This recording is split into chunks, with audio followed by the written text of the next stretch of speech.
Welcome to Whispers of Wisdom, where every story hides a secret waiting to be told. Stay with us, and don't forget to like and subscribe, before the shadows find you. Chapter 1, The Knock on the Door. You won't believe what happened to me one Saturday morning. So, I live in a quiet neighborhood, neatly cut lawns, white picket fences, the kind of place where the loudest thing you usually hear is someone's lawnmower or a kid's bike bell. I'd been living there for a couple of years, blending in like everyone else. I wasn't Chief of Police Daniel Carter to my neighbors. To them, I was just Dan, the guy in the red hoodie who jogged every morning and waved politely when picking up his mail. And honestly, I liked it that way. Being Chief of Police comes with its headaches, paperwork, politics, late-night calls, but at home, I could just be me. That morning, I was in my kitchen, sipping coffee, scrolling through my phone, when I heard a knock. Not just any knock, the knock. You know the kind, sharp, heavy, official sounding. 3 solid thuds that made the whole door rattle. I frowned. My first thought was, too early for deliveries. Maybe a neighbor? I set my mug down and headed to the door. Through the glass, I saw 2 men in dark blue uniforms. Police uniforms. At least, they looked like it. From a distance. Badges glinted on their chests, belts weighed down with gear, and one of them even had a little notepad in hand, like he was ready to write me a ticket for something. My stomach tightened, not from fear, but from recognition. Years on the force teaches you how to read people. The way they stood, the way they shifted, even the way they wore the uniform, something was off. Still, I played along. I opened the door with a neutral smile. "Morning, officers," I said casually. "Can I help you?"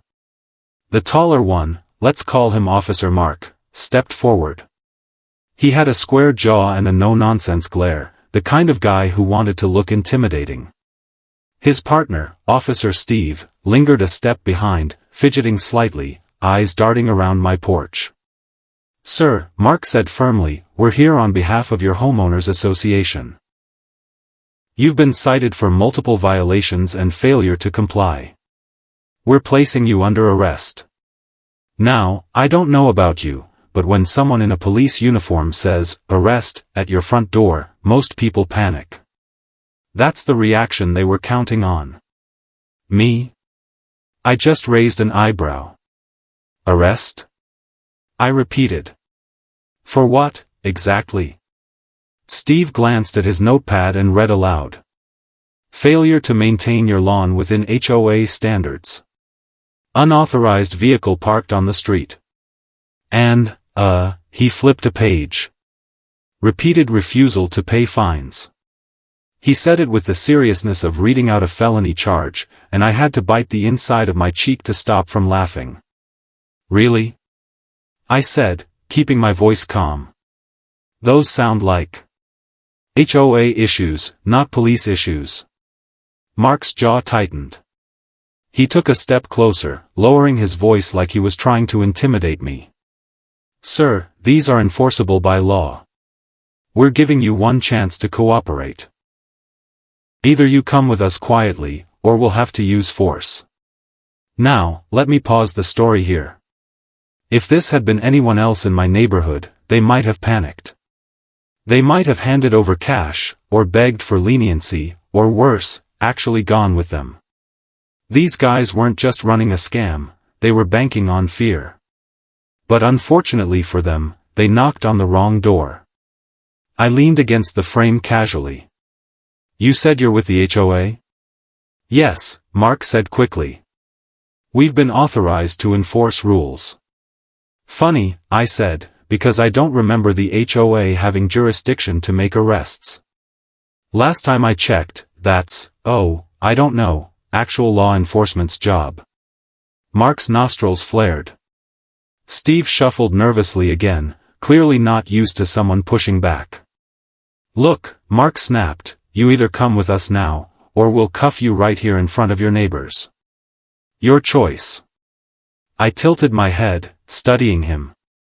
His badge, shiny, sure, but not authentic. His belt had the basics, but the radio clipped to it wasn't even powered on. And his shoes? Definitely not regulation. More like cheap tactical boots you'd find online. This was a performance. And they thought I was the perfect audience. So I smiled. "All right," I said slowly. "Give me just a minute to grab something inside. I'll cooperate." Mark smirked like he'd won. "Good choice." I turned, closing the door gently behind me. My heart wasn't racing, not from fear, anyway. From adrenaline. Because now, the game was on. They had no idea who they were messing with. Chapter 2, The Trap Performing Arts. So there I was, standing inside my house, the door shut behind me. 2 fake cops were waiting on my porch, thinking they had me cornered. Little did they know, I wasn't scrambling for money or packing a bag. I was reaching for my phone. I dialed a number I knew by heart. After 2 rings, a familiar voice answered. "Lieutenant Lopez." "Sarah," I said, keeping my tone steady, "we've got a situation. 2 guys in fake uniforms at my door, claiming to be HOA enforcement. They're trying to arrest me." There was a pause. "You're kidding." "I wish," I said. "They're still outside." "Real badges?" "No." "Real cuffs?" "Maybe." "Real authority?" "Definitely not." "I want a unit here quietly. Don't spook them yet." Her voice sharpened instantly. "All business now." "On it." "ETA 5 minutes. You want me leading the response?" "Absolutely," I said. This could get interesting. I hung up, slid the phone into my pocket, and took a breath. The adrenaline was still there, humming under my skin, but I wasn't nervous. This wasn't my first rodeo. The trick was buying just enough time until backup arrived. I opened the door again. Mark's eyes narrowed. "Took you long enough." "Had to grab my wallet," I said smoothly, patting my back pocket. "Didn't want to make this harder than it needs to be." Steve gave a quick nod, like he appreciated the compliance. Mark, on the other hand, was itching to escalate. I could see it in his posture. "You ready to go?" Mark asked. "Almost," I said.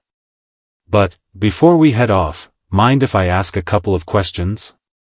Mark frowned. "Questions?" "Yeah," I said casually, leaning against the doorframe. "Just curious, you know. I've lived here for years, never had an issue with the HOA. First time I'm hearing they can make arrests. Is that new?" Steve shifted uncomfortably. His mouth opened, but Mark cut him off. "Don't worry about it. HOA's got authority now. We're here to enforce it. Simple as that." "Interesting," I said, scratching my chin. "So you're saying the HOA supersedes local law enforcement?" "That's right," Mark snapped, too quickly. "Wow," I said, nodding like I was impressed. "Didn't realize the HOA had more power than the state." Steve's face twitched. He knew how ridiculous that sounded, but he wasn't about to contradict his partner. I crossed my arms. "You know, my neighbor got cited last year for painting his fence the wrong shade of white. Are you telling me you'd arrest him too?" "If necessary," Mark said, puffing his chest out. Steve muttered, almost under his breath, we don't usually go that far." I caught it. Mark shot him a sharp glare, and Steve instantly shut up. I smiled inwardly. Cracks were starting to show. Time check, 3 minutes, maybe 4, until Lopez and her team rolled up. I just needed to keep them talking. "So," I said, pretending to sound nervous, "what happens after you arrest me? You take me downtown?" Mark smirked. "Not exactly. We've got Arrangements with the HOA board. You'll be held until you pay what you owe. Then you'll be released. Steve chimed in, his voice lower. It's easier if you just hand over the money now. Ah. There it was. The slip-up. This wasn't about rules. This was about cash. Pure and simple. I raised an eyebrow. So, this is about money? Mark glared at Steve, then turned back to me. Don't twist our words. You're in violation. There are consequences. End of story. Of course, I said, nodding like I bought it. Totally makes sense. Inside, I was grinning.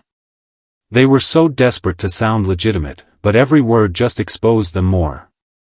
Out on the street, I caught a glimpse of headlights turning the corner. Unmarked cars, moving slow. My backup had arrived. I just had to reel these guys in a little further. You know, I said, stepping out onto the porch with them, I'm glad you came by today.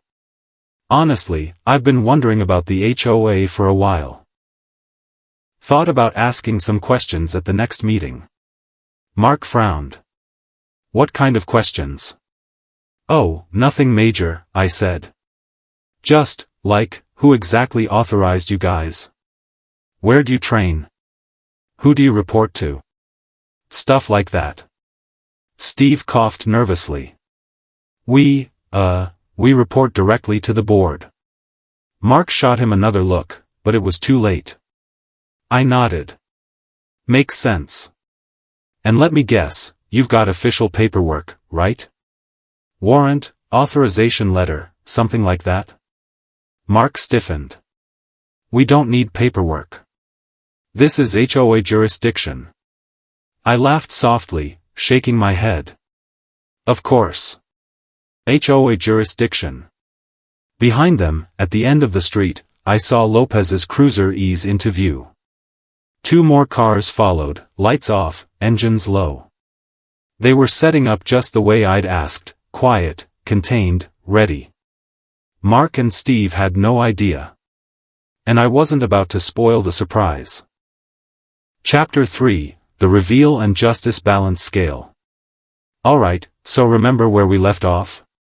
2 fake cops on my porch, thinking they were about to arrest me over some fake HOA violations. Meanwhile, my real team, Lieutenant Lopez and 2 units, were quietly surrounding the block. And those 2 idiots? They still had no clue. Mark was pacing slightly, trying to keep his tough cop act alive. Steve was sweating bullets, glancing nervously up and down the street. I could tell he felt something was off, but he didn't know what. Alright, Mark snapped finally, enough questions. Time to go. Turn around, hands behind your back. I tilted my head, pretending to hesitate. You sure you want to do that here? Middle of the neighborhood? All these cameras pointing at us? I gestured casually at the little doorbell cams and driveway cameras that dotted the street. He froze for just a second, then scowled. Doesn't matter, he barked. Now, turn around. Steve stepped forward, cuffs in hand. Cheap ones. I could tell from 10 feet away they weren't standard issue. And that was my cue. I sighed dramatically, then smiled. You know, you guys really put on a good show. The uniforms, the badges, the whole tough guy routine. Almost had me. Mark frowned. Almost? That's when I reached behind me and pulled something out of my jacket pocket. Not my wallet. Not cash. My real badge. I flipped it open, letting the silver shield catch the porch light. Daniel Carter. Chief of Police, Metro Division. Steve's eyes went wide. Mark's jaw clenched, his face draining of color. You've got to be kidding, he muttered. I snapped my badge shut and slipped it back into my pocket. I don't kid about this kind of thing. Now, why don't you 2 drop the act before it gets embarrassing? Right on cue, headlights flared at the end of the street. Two patrol cars rolled up silently, red and blue lights flicking on at the last second. Another unmarked car cut across the far end, blocking any chance of escape. Lopez stepped out of her cruiser, hand on her holster, voice firm. "Metro Police. Hands where I can see them." The whole street lit up in flashing colors. Neighbors started peeking out of windows, front doors opening just a crack. Mr. Thompson from across the road shuffled onto his porch, clutching a cup of tea, squinting at the commotion. Mark stiffened, fists tightening at his sides. Steve's hands shot up immediately, cuffs dangling uselessly from his fingers. "You're making a big mistake," Mark growled. "No," I said, stepping forward now, all calm authority. "The only mistake was thinking you could walk into my neighborhood, onto my porch, and run a scam like this. On me of all people." Lopez's team moved in fast, weapons drawn but steady, not reckless. Two officers grabbed Steve, spinning him around and cuffing him properly this time. He didn't resist. Honestly, he looked relieved. Mark, though? He wasn't going down easy. As the officers closed in, he shoved Steve aside and made a break for it, straight off my porch and across the lawn. "Stop!" Lopez barked. Mark sprinted toward the side street, but he didn't make it 10 steps. Another patrol car screeched in, cutting him off. He skidded to a halt, tried to turn, and found Lopez herself standing there, taser raised. "End of the line," she said flatly. Mark froze, chest heaving, eyes darting like a trapped animal. For a second, I thought he might actually fight. But then he saw the backup, saw the taser, saw me standing calm on the porch with my arms crossed. And just like that, the fight drained out of him. He dropped his hands. The officers swarmed him, pinning his arms and cuffing him tight. The neighborhood buzzed with whispers now, porch lights flipping on, phones recording, neighbors murmuring. Mr. Thompson called across the street, his voice shaking with both fear and excitement.